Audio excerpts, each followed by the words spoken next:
Hello students, welcome to अभिलक्ष्य academy. अभिलक्ष्य academy में आप सभी का स्वागत है।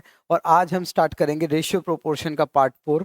इसमें आज मैंने कॉइन्स वाले क्वेश्चंस लिए हैं जो कॉइन्स से रिलेटेड होते हैं। 1 रुपये, 50 पैसा, 25 पैसा या 10 पैसा, इस तरह के क्वेश्चंस होते हैं और एक बैग में। तो और उनको वैल्यूज़ का रेशियो या कॉइन्स का रेशियो दिया जाता है, तो वैल्यू हमें नंबर ऑफ कॉइन्स निकालने पड़ते हैं, ठीक है। और साथ में हमने रखे हैं जो लीप वाले क्वेश्चंस होते हैं, मतलब पुलिसमैन इतने कदम चलता है तो थीफ इतने कदम चलता है, या रैबिट और डॉग वाले जो क्वेश्चंस होते हैं वो आज हमने इस क्लास में कवर किए हैं, ठीक है। तो स्टार्ट करते हैं। आज पहला क्वेश्चन देखते हैं। तो यहाँ पर आप बात करें, इसने कहा है क्वेश्चन में कि जो कॉइन्स हैं वो 378 कॉइन्स है। देखो बता दिया इसने कि टोटल कॉइन्स कितने हैं। इसने कहा भाई टोटल कॉइन्स जो है वो 378 है। उसके बाद इसने कहा कि वो जो कॉइन्स है वो 1 रुपये के हैं, 50 पैसा के हैं, 25 पैसा के हैं। और उसने कहा कि जो वैल्यूज का रेशियो है, वैल्यूज मतलब इनकी रकम, ठीक है, रकम की जो वैल्यू है, रेशियो है, वो 13:11:7 है। तो 50 पैसा कॉइन कितने होंगे उसमें, ठीक है। चलो देखो यहाँ पर अगर समझें इस चीज को, तो यहाँ पर मैं ये कह सकता हूं, देखो 1 रुपये की अगर बात करें तो 1 रुपये का कॉइन तो 1 रुपये ही रहने देते हैं।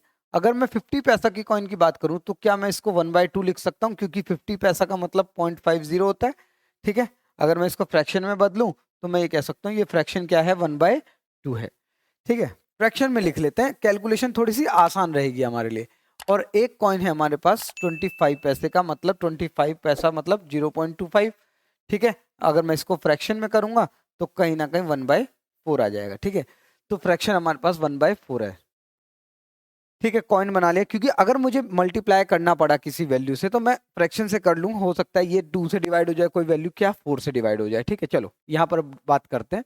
इसने कहा जो वैल्यूज थी, वैल्यूज का जो रेशियो है, वैल्यूज का जो रेशियो है वो अनुपात दिया हुआ है 13:11:7, ठीक है। अगर हम बात करें यहाँ पर तो मैं ये कह सकता हूँ, देखो 13:11:7 ये क्या है, रकम का अनुपात है। कॉइन्स के रेशियो नहीं है, कॉइन्स का रेशियो नहीं है, ये वैल्यूज का है। कि मतलब 1 रुपये बनकर 1 रुपये मिलकर जितने भी कॉइन्स होंगे वो 13 रुपये बनाते हैं। 50 पैसा के कॉइन्स जो हैं टोटल मिलाकर जितने भी कॉइन्स होंगे वो 11 रुपीज बनाते हैं, ठीक है। 25 पैसे के कॉइन जितने भी होंगे 7 रुपीज, मतलब ये कहीं ना कहीं वैल्यूज का रेशियो है, ठीक है। तो इसको वैल्यूज का रेशियो समझना है, कॉइन्स का रेशियो समझने की गलती नहीं करनी है। चलो अब हमें क्या करना है, कॉइन्स निकालने। तो इसका मतलब हमें कॉइन्स का रेशियो चाहिएगा। क्या चाहिएगा, कॉइन्स का रेशियो चाहिए। अब कॉइन्स का रेशियो होगा तभी तो हम उस 378 रुपीज को उसको डिवाइड कर पाएंगे उस रेशियो में, ठीक है। तो यहाँ पर देखो समझते हैं, अगर आपकी जेब में एक 13 रुपए हैं, अगर आपकी जेब में 13 रुपए हैं और वो सारे कितने रुपए के सिक्के हैं, 1-1 रुपए के सिक्के हैं, तो आप ये कहोगे भाई कॉइन्स जो है वो 13 ही आ जाएंगे, है ना। 1-1 रुपए के 13 सिक्के, तो 13 रुपए की वैल्यू हो गई। यहां पर अगर बात करें कि अगर आपकी जेब में 11 रुपए हैं, ठीक है, और 50 पैसा का कॉइन है, और आपको ये पता है 1 रुपया बनाने के लिए दो सिक्के चाहिए। 50 पैसा का जो कॉइन है वो 1 रुपया बनाने के लिए 2 सिक्के चाहिए। तो 11 रुपए बनाने के लिए आपको 22 सिक्के, डबल सिक्के चाहिए, बिल्कुल।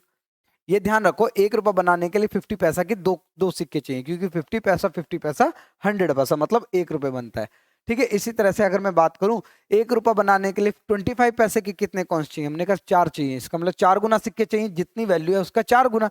तो हमने कहा 7 रुपये बनाने के लिए 4 गुना से मल्टीप्लाई अगर करूं तो जो कॉइन्स का रेशियो है, वो कॉइन्स की वैल्यू है वो 28 आ जाएगी। 4 से मल्टीप्लाई करने पर आ गई है, ठीक है। ध्यान दें इस बात पे।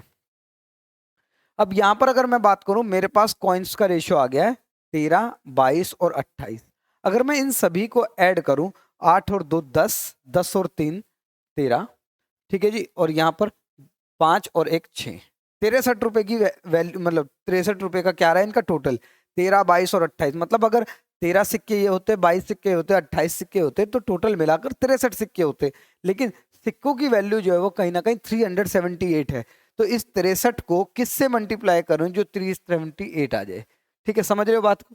अब देखो, अगर मुझे ये पता करना है किससे गुना करना है, तो यहाँ पर कैलकुलेशन कर लो कि 378 को डिवाइड कर लो किससे, 63 से, ठीक है। 7 से डिवाइड किया जा सकता है, 7 9 से 63, 7 5 जा, ठीक है 35, और यहाँ पर बचे 2, 7 4 जा, और यहाँ पर आ जाएगा ये 6 बार।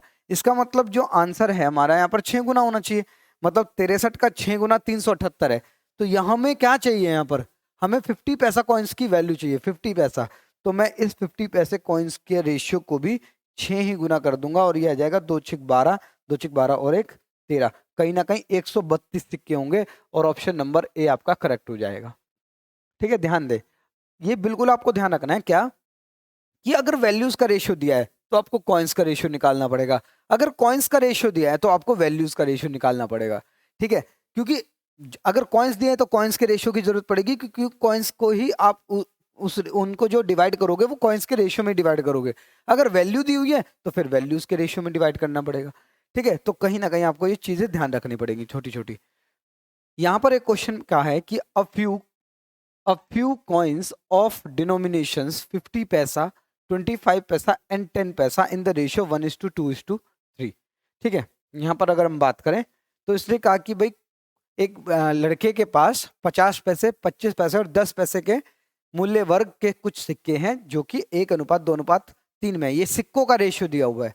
ठीक है, यदि सिक्कों की कुल राशि 6.5 रुपए है तो 10 पैसों के सिक्कों की संख्या ज्ञात करें। ठीक है, अब देखो अगर मैं यहां पर बात करूं कि भाई हमारे पास क्या दिया हुआ है, 1 रुपए का सिक्का है, 50 पैसे का नहीं 50 पैसे के सिक्के हैं केवल हमारे पास। 50 पैसे का सिक्का मतलब आधा रुपए का सिक्का है, 25 पैसा मतलब 1/4 रुपए का सिक्का है और 10 पैसे मतलब 1/10 का सिक्का है। ठीक है, 10 पैसे का मतलब कहीं ना कहीं 100 का 1/10 पार्ट है। ठीक है, ये 3 सिक्के हमें दी हुई हैं और ये बताया है कि इनके कॉइन्स का रेशियो, कॉइन्स का जो रेशियो है वो 1:2:3 है। ठीक है, नंबर ऑफ कॉइन्स मतलब 1:2:3। ठीक है, ये रेशियो है। और अगर मैं बात करूं यहां पर कि अगर मुझे वैल्यूज का रेशियो चाहिए, अगर मुझे वैल्यूज का रेशियो चाहिए, किसका, वैल्यूज का रेशियो चाहिए, तो मुझे वैल्यूज का रेशियो इससे देखते कैसे निकाल पाएंगे। अब देखो अगर मैं ये कह रहा हूं आपके पास आधा रुपए का सिक्का है और वो एक ही सिक्का है तो मल्टीप्लाई कर दोगे तो कहीं ना कहीं आधा रुपए ही आएगा, 0.5 ही आएगा, है ना। एक ही सिक्का है 50 पैसे का तो कहीं ना कहीं 50 पैसे ही हैं आपके पास वैल्यू के। अगर मैं कह रहा हूँ आपके पास 2 सिक्के हैं और 25-25 पैसे के हैं तो कहीं ना कहीं आप फिर से कहोगे भाई यहाँ पर 25-25 पैसे के 2 सिक्के तो 50 पैसे फिर से हो गए। ठीक है, अब यहाँ पर आप कहोगे भाई 3 सिक्के हैं लेकिन वो कहीं ना कहीं 10-10 पैसे के हैं तो 10-10 पैसे के सिक्के हैं तो कहीं ना कहीं 30 पैसे हो गए आपके पास। ठीक है, ये सब वैल्यू हमारी आ रही है। अगर मैं इन सबको मल्टीप्लस करता हूँ वैल्यूज को तो मैं कहता हूँ 0.5, 0.5 और 0.3, इसका मतलब कहीं ना कहीं 1.30 रुपीज बन रहे हैं हमके पास। ठीक है, लेकिन क्वेश्चन ये कह रहा है कि भाई हमारे पास पैसे कितने थे, 6.5 रुपए, तो किससे गुना करें। हमने कहा 5 से कर लेते हैं, एग्जैक्टली 5 गुना है क्योंकि डेसिमल के बाद 2 प्लेसेस, डेसिमल के बाद 2 प्लेसेस और 13 पंजे 65, यहाँ पे बिल्कुल ठीक है ये। तो इसका मतलब 5 गुना है। ठीक है, तो इसको भी अगर मैं 5 गुना कर दूं, ठीक है जी, अगर मैं इसको भी गुणा कर दूं 5 से तो मैं ये कह सकता हूँ 3 पंजे 15, 1.5 रुपए बनेंगे। कितना बनेगा, 1.5 रुपए बनेगा हमारे पास। ठीक है, देख लो आप करके 0.30 मल्टीप्लाई बाई 5। ठीक है, तो 500, 5 3 15 और कहीं ना कहीं डेसिमल लगेगा। ठीक है, तो 1.5 रुपए बनेगा। लेकिन हमें चाहिए 1.5 रुपए, क्या 1.5 रुपए की हमें वैल्यू नहीं चाहिए, हमें क्या चाहिए कि कितने सिक्के थे। अब देखो अगर 1.5 रुपए की बात करें, 1.5 रुपए को क्या मैं मल्टीप्लाई कर लूं 10 पैसे, सही सॉरी 1.5 रुपए को मुझे किससे डिवाइड करना पड़ेगा, 10 पैसे से डिवाइड करना पड़ेगा 0.10 से। ठीक है, तो डेसिमल से डेसिमल, जीरो से जीरो, कहीं ना कहीं कितने सिक्के आ जाएंगे आपके पास, 15 सिक्के आ जाएंगे और ऑप्शन नंबर सी आपका करेक्ट हो जाएगा। ध्यान रखो भाई 1.5 रुपए हैं आपके पास और 10-10 पैसे के, तो कहीं ना कहीं डिवाइड ही तो करना पड़ेगा तभी तो नंबर ऑफ कॉइन्स आएंगे, 15 सिक्के थे। ठीक है, चलो next question. A bag contains 3 types of coins. A bag contains 3 types of coins. 1 रुपी, ठीक है जी, 1 रुपी का कॉइन है, 50 पैसे का मतलब 1/2 का कॉइन है और 25 पैसे मतलब 1/4 का कॉइन है। और उनका जो टोटल है, कॉइन्स की वैल्यू दे रखी है, कॉइन्स, ठीक है, कॉइन्स की संख्या दे रखी है, कितना 175 सिक्के मिलेंगे टोटल बाद में। ठीक है, और इसने कहा कि the total value of each kind be the same, मतलब सबका जो वैल्यू थी, ठीक है, सभी की जो वैल्यू थी उसके पास, उनका जो अनुपात था वो एक जैसा ही था। इसका मतलब अगर मैं वैल्यू की बात करूं यहाँ पर तो 1:1:1 है, सबका बराबर है ना, समझ रहे हो बात को। अब इसमें मुझे क्या निकालना पड़ेगा, कॉइन्स का रेशियो, क्या निकालना पड़ेगा मुझे, कॉइन्स का रेशियो निकालना पड़ेगा। ठीक है, तो अगर मैं कॉइन्स का रेशियो निकालता हूं तो देखो कैसे, ₹1 है आपके पास, ₹1 का सिक्का है और एक ही कॉइन आ गया, ठीक है। ₹1 है लेकिन 50 पैसे का है, तो ₹1 बनाने के लिए 2 सिक्के चाहिए, तो यहाँ पर 2 सिक्के हैं हमारे पास। यहाँ पर अगर मैं बात करूं ₹1 है लेकिन सिक्का कहीं ना कहीं 25 पैसे का, तो 4 सिक्के चाहिए। तो ये सब प्लस अगर मैं करूं कॉइन्स को, 4 और 2 6 और 1 7 आ रहा है, ठीक है। लेकिन 7 की वैल्यू कितनी है? 175। तो 7 दूनी 14 और पंजे, ठीक है, 25 गुना है। अब क्या चाहिए हमें? Total amount in the bag. एक की निकाल लो क्योंकि वैल्यूज तो सबकी बराबर है, ठीक है। तो इसको भी 25 से गुना कर लेते हैं, ठीक है जी। तो इसका मतलब 25 रुपए। तो 25 25 25 बराबर थे, तो आंसर कितना आ जाएगा आपके पास? ₹75 करेक्ट आ जाएगा, कहीं ना कहीं वैल्यू बराबर थी, ठीक है। अगर यहां पर नहीं होता तो फिर हमें एक एक करके निकालनी पड़ती। नेक्स्ट क्वेश्चन देखते हैं।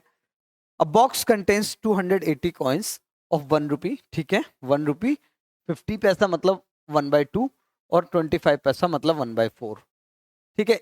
The values of each kind of the coin are in ratio. देखो वैल्यूज जो है हमें दी हुई है 8:4:3। 8:4 क्या दी हुई है? 3 दी हुई है, ठीक है। अब यहां पर अगर मुझे कॉइन्स का रेशियो निकालना है तो आप देखो ₹8 हैं, एक ₹1 के सिक्के, तो आप कहोगे 8 ही सिक्के होंगे भाई। ₹4 हैं लेकिन 50-50 पैसे के सिक्के। अब ₹1 बनाने के लिए कहीं ना कहीं 2 सिक्के चाहिए, तो ₹4 बनाने के लिए डबल सिक्के मतलब 8 सिक्के। यहाँ पर बात करें ₹1 बनाने के लिए 25 पैसे के 4 सिक्के चाहिए होते हैं, तो यहाँ पर ₹3 को भी बनाने के लिए 4 से गुना करेंगे, 3 चौक 12, ठीक है। तो ये आ जाएगा 12 और 8 और 8, ठीक है। तो 12 और 8 20, 20 और 8 28। 28 की वैल्यू हमें रखनी है किसके आगे? 280। कितने? 280, किसका मतलब 10 गुना है, ठीक है। तो अब क्या चाहिए हमें? नंबर ऑफ 50 पैसा कॉइन, तो इसको भी 10 से गुना कर लोगे तो कहीं ना कहीं 80 कॉइन्स आ जाएंगे आपके पास, करेक्ट आंसर ही आ जाएगा, ठीक है। क्योंकि कॉइन्स का ही तो रेशियो है, कॉइन्स के रेशियो से मल्टीप्लाई कर दिया तो 80 सिक्के आ गए। अब अगर वैल्यू निकालनी होती तो यहाँ पर हम देखते फिर कितनी वैल्यू बनेगी, ठीक है। तो यहाँ से कॉइन्स से रेशियो है, आपका कॉइन्स नंबर निकल गए आपके। चलो यहाँ पर बात करें, अ सम of ₹53 is divided among A, B, C in such a way that A gets ₹7 more than B, ठीक है, and B gets ₹8 more than what C gets। चलो यहाँ पर अगर हम रेशियो निकालें इनका, ठीक है, तो यहाँ पर मैं कह सकता हूँ A, B और C। A, B, C की अगर मैं बात करूँ यहाँ पर, तो मैं ये कह सकता हूँ कि भाई रिवर्स देखते हो, क्योंकि यहाँ पर C से कंपेयर किया गया है। यहाँ पर किससे कंपेयर किया गया है? C से कंपेयर किया गया है। देखो B gets ₹8 more than what C get. तो हमने कहा C को अगर मान लेते हैं X रुपीज मिला होगा, तो B को X से ₹8 ज्यादा मिले होंगे, ठीक है। समझ रहे हो? X से कितने रुपए ज्यादा मिले होंगे? ₹8। अब ये सेंटेंस यहाँ पर खत्म। अब इसने कहा कि भाई नेक्स्ट सेंटेंस जो है यहाँ पर A gets ₹7 more than what B get. तो B को अगर X+8 मिले हैं तो इससे 7 ज्यादा A को मिले हैं, ठीक है। ये तीनों राशि मिलाकर कितने रुपीज होनी चाहिए थी? 53। तो मैं सभी को अगर मैं प्लस कर दूं तो 53 के सामने रख सकता हूं, इसको भी,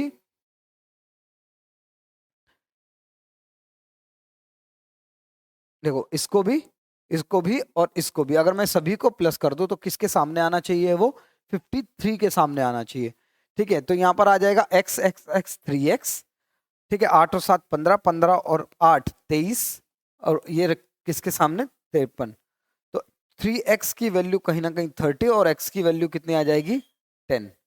x की वैल्यू कितनी आ जाएगी? 10 आ जाएगी, ठीक है। अगर मैं यहाँ पर रख दूं x की वैल्यू तो 10 + 8, सॉरी हाँ 10 + 8, ठीक है, या 15 ये कह सकते हैं 25, और यहाँ पर 10 + 8 18 और कहीं ना कहीं 10। तो 25 18 और 10 आपका आंसर आना चाहिए। ऑप्शन नंबर बी आपका करेक्ट है। ऑप्शन नंबर बी आपका करेक्ट है, ठीक है। इस तरह से करना है। कभी भी अगर वो बोल रहे हैं ना इतना ज्यादा, तो कहीं ना कहीं x की वैल्यू आपको माननी पड़ेगी। या आप ये भी मान सकते थे यहाँ पर c रख लो, c+8, ठीक है, यहाँ पर c+8 + 7, इस तरह से भी रख सकते हो। लेकिन जब भी इस तरह का क्वेश्चन है कि इतना ज्यादा तो कभी भी एज्यूम नहीं करनी है वैल्यू, क्योंकि हो सकता है आप 100 एज्यूम कर रहे हो सकता है कोई दूसरा बंदा 50 एज्यूम कर रहा है, हो सकता है कोई तीसरा बंदा जो 10 एज्यूम कर रहा है। तो कहीं ना कहीं उसमें जब प्लस करोगे तो वैल्यूज अलग अलग आएंगी, रेशियोज अलग अलग आएगा।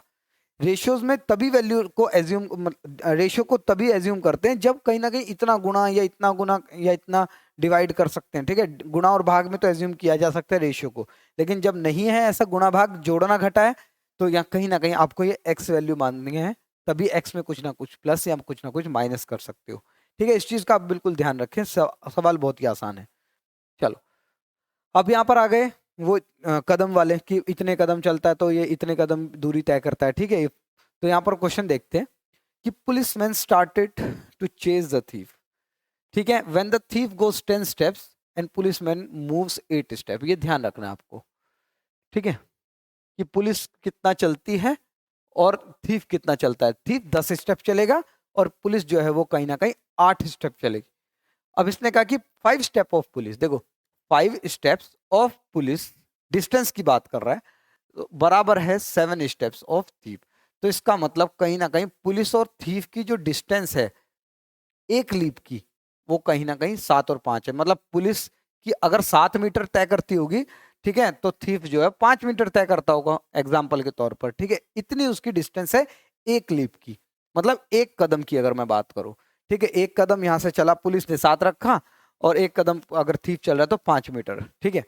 अब इसने कहा कि ठीक है, ये तो पता चल गया कि पुलिस और थीफ की अगर मैं बात करूं, ठीक है, पुलिस की जो 1 लीप की डिस्टेंस है वो है 7 और 5, ये अनुपात है, ठीक है। इसने कहा कि पुलिस थीफ जो है 10 स्टेप चलता है, हमने कहा 5 5 के 10 स्टेप चला, ठीक है। और यहाँ पर ये जो है पुलिस जो है वो कहीं ना कहीं 8 स्टेप चल रहा है, ठीक है जी, ये ध्यान रखा आपने। तो अगर मैं इसको मल्टीप्लाई कर दूं तो 7 8 56 और 5 10 50, तो कहीं ना कहीं ये अनुपात आ जाएगा उनका, किसका, स्पीड का रेशियो आ जाएगा, ठीक है, कि भाई इतनी इतनी पर इतनी डिस्टेंस और इतना पर इतनी डिस्टेंस ये चलेगा। चलो यार आ जाएगा कितना, 28 और 25, 28 और 25, ठीक है। एक मिनट रुको, when the thief goes 10 steps and police moves 8 step, ठीक है, बिल्कुल 28 और 25 आ जाएगा, करेक्ट आंसर है ये, ठीक है। दोबारा से समझ लो भाई, 5 step of police, 5 step of police is equal to 7 steps of thief, ठीक है। तो यहाँ पर पुलिस यहीं पर रखा, थीफ यहाँ पर ले आया, तो ये 7, ये 5 इधर चला गया, तो पुलिस की जो 1 लीप की डिस्टेंस है और थीफ की जो 1 लीप की डिस्टेंस है 5 मीटर आ गई।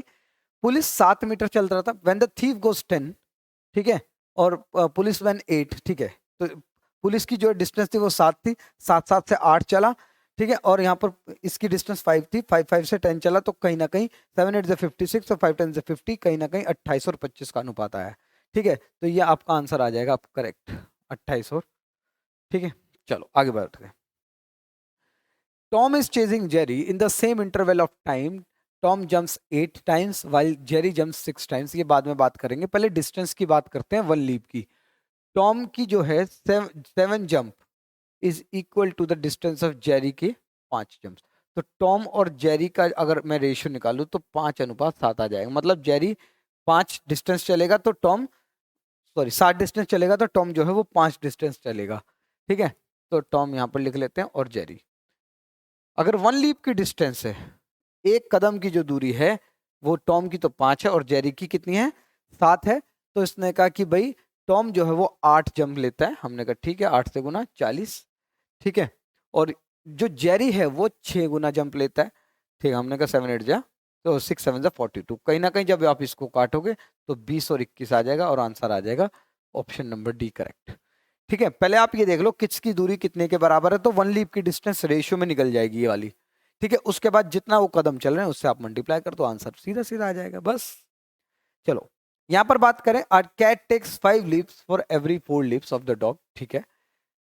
कैट 5 लीव्स ले रहा है और डॉग जो है 4 लीव्स ले रहा है, लेकिन अब डिस्टेंस की अगर बात करें तो 3 leaves of dog are equal to 4 leaves of cat. तो डॉग और कैट की अगर मैं 1 लीव की डिस्टेंस की बात करूं तो डॉग की 4 है और कैट की 3 है, ठीक है। यहां पर समझ आया। तो डॉग और कैट की स्पीड का रेशियो निकालना है, तो हमने कहा कि भाई एक लीप की अगर मैं दूरी निकालूं तो मैं कह रहा हूँ 4:3 है, ठीक है। डॉग 4 डिस्टेंस ट्रेवल करेगा तो कैट जो है वो 3 डिस्टेंस ट्रेवल करेगी, ठीक है। इसने कहा कि लेकिन कैट टेक्स 5 लीव्स, हमने कहा ठीक है, कैट को 5 लीव्स ले लेते हैं, ठीक है। और अगर यहाँ पर बात करें sorry, five cat takes 5 leaves for every 4 leaves of dog. एक मिनट रुको, cat takes 5 leaves for every 4 leaves of dog. Cat takes 5 leaves for every 4 leaves of dog. ठीक है, तो डॉग ने यहाँ पर आ जाएगा कितना, 4 चौक 16 और ये आ जाएगा 3 पंजे 15। तो अनुपात कितना आया, 16:15, मतलब ये रहा। ठीक है, ये ध्यान रहे आपका, बिल्कुल क्लियरली आंसर आ जाएगा। ठीक है, तो आज की क्लास में इतने क्वेश्चंस रखते हैं। ठीक है, और अगर आपको चीज़ें समझ आ रही हैं तो आप चैनल को जरूर सब्सक्राइब करें, वीडियो को ज़रूर शेयर करें। ठीक है, और मिलते हैं आपसे नेक्स्ट क्लास में।